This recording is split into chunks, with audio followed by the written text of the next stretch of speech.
Abuso, bilyong-bilyong piso ang halaga ng Priority Development Assistance Fund o yung kilala sa tawag na pork barrel ng mga mamabatas.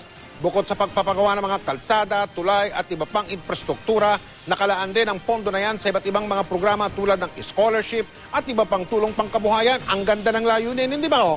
Pero ito ang tanong, sigurado kayang nagagamit yung pera na yan ng tama? Nakatutok si Julio Segovia.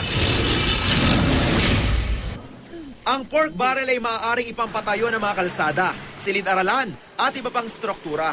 Pero pwede rin itong gamitin sa mga proyektong walang semento, poste o pinto. Sa 5 taong saklaw ng GMA News Research Pork Barrel Database, 27.6 bilyong piso ang inilaan bilang tulong pinansyal sa mga programang pangtugon sa kahirapan.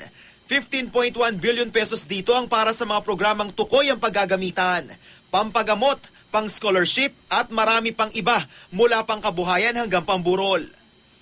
12.5 bilyong piso naman ang inilaang tulong pinansyal para sa mga programang kulang sa detalye.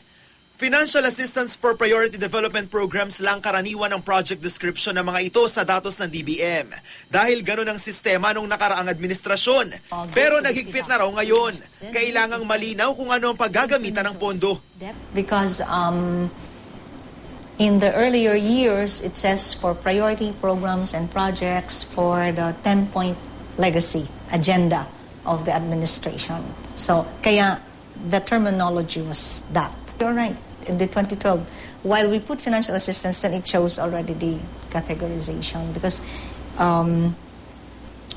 Secretary Butch would want that the purposes should be specified. Sa pag-aaral, halos 14.5 bilyong piso ang napuntang tulong pinansyal sa mga local government unit. Kasama na rin sa mga nakakatanggap ng pondo ang iba't ibang departamento tulad ng DSWD, Agriculture at Health. Ayon kay Dalantar, malaki ang may tutulong ng publiko sa pagmamonitor kung nagagamit ba sa tama ang pork barrel. This time under the Aquino administration with the President's thrust really on accountability and transparency, we have a very active and vigilant civil society that when it comes to monitoring of projects, minsan sila pa ang nauna na feedback na, including parish-based organizations. Julio Segovia, nakatutok, 24 oras.